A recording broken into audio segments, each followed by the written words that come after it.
Hello students, how are you? My name is Suraj Bhatnagar और आज इस वीडियो में हम बीएससी फर्स्ट ईयर के टॉपिक कर्वेचर के एक एग्जाम्पल को सॉल्व करने वाले हैं।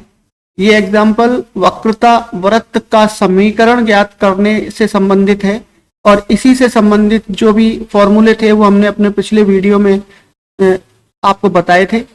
अगर कोई स्टूडेंट आज इस मेरे चैनल पर नया है तो वो चैनल को सब्सक्राइब करके और प्लेलिस्ट में जाकर के उन वीडियो को देख सकता है और अपने डाउट क्लियर कर सकते हैं।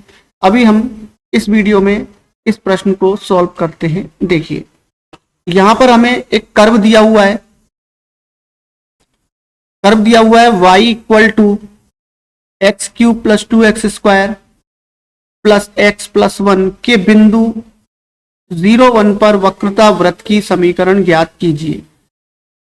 तो वक्रता वृत्त की समीकरण हमको मालूम है कि यहाँ पर हमको रॉ की वैल्यू भी निकालनी पड़ेगी जो वक्रता त्रिज्या कहलाती है, और वक्रता केंद्रों के निर्देशांक x बार और y बार भी हमको निकालने पड़ेंगे। देखिए, वक्रता केंद्र, तो वक्रता केंद्र होते हैं x बार और y बार। तो वक्रता केंद्र x बार और y बार है तथा जो उसकी त्रिज्या है, रेडियस ऑफ कर्वेचर, यानी कि वक्रता त्रिज्या, उसको हम रॉ मानेंगे। तो दोनों की वैल्यू हमको यहां पर निकालनी है। तो वक्रता त्रिज्या रॉ है, तो वक्रता वृत्त का समीकरण, तो जो वक्रता वृत्त होगा उसका समीकरण क्या होगा?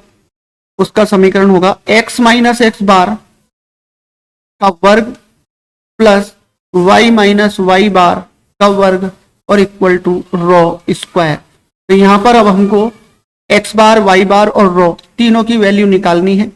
अगर हमें x बार और y बार के फॉर्मूले मालूम है तो हम उससे भी निकाल सकते हैं, और नहीं तो वक्र से संबंधित फॉर्मूला मालूम है तो हम उससे कर सकते हैं। अभी यहां पर हमको जो वक्र दे रखा है उसका हम एक बार और दो बार डिफरेंशिएशन कर लेते हैं। देखिए, वक्र का x के सापेक्ष अवकलन करने पर, तो देखिए y का जब अवकलन करेंगे तो हम उसको लिखेंगे dy अपॉन dx, या हम उसको लिख सकते हैं y1, और ये हो जाएगा 3x स्क्वायर प्लस का 4x और प्लस का 1। और y1 का वैल्यू अगर हम बिंदु पर निकालते हैं 0, 1 पर, तो ये हो जाएगी 0, 3 इंटू 0 का वर्ग प्लस 4 इंटू 0 प्लस 1 और इक्वल टू हो जाएगी 1। अब दोबारा अवकलन करते हैं जिससे कि y2 की वैल्यू निकलेगी। अब देखिए, d2y upon d x square equal to हो जाएगा 6x प्लस 4, और इसको हम मानेंगे y2। तो अब y2 की वैल्यू निकालते हैं अगर बिंदु पर 0, 1 पर, तो ये हो जाएगा 6 इंटू 0 प्लस 4 और इक्वल टू 4। तो यहां से जब हमारे पास y1 और y2 की वैल्यू आ गई तो हम अब x बार और y बार का मान भी निकाल सकते हैं। देखिए, x बार का जो फॉर्मूला होता है, x बार इक्वल टू होता है x minus y1, 1 plus y1 का स्क्वायर और अपॉन y2। तो यहां पर अगर हम मान रखते हैं तो x की जगह हमको 0 रखना है, 0, 1 पे हमको निकालनी है। ये y1 की वैल्यू 1 आई है, तो 1 प्लस 1 का वर्ग 1 ही रहेगा, अपॉन y2 की वैल्यू 4 हो गई। तो यहां पर इसको जब हम सॉल्व करेंगे तो ये 2 हो गया, 2 से 4 को काट देंगे तो ये 1/2 हो गया। इसी तरीके से y बार का जो फॉर्मूला है वो है y plus 1 plus y square upon y2, और इसके अंदर फॉर्मूला लिख लिया हमने। इसके अंदर y1 और y2 की वैल्यू जब लिखेंगे हम तो सॉल्व करने पर ये हो जाएगा 1 प्लस y की जगह इसलिए लिखा है 1 क्योंकि 0, 1 हमको पॉइंट दिया हुआ है x y की जगह पर। तो ये y1 का मान 1 है, तो ये 1 प्लस 1 हो जाएगा अपॉन में y2 की वैल्यू 4 रहेगी और ये हो जाएगा अब 1 प्लस 1/2 यानी कि 3/2। तो वक्रता केंद्र जो हम निकालना चाह रहे थे तो वो वक्रता केंद्र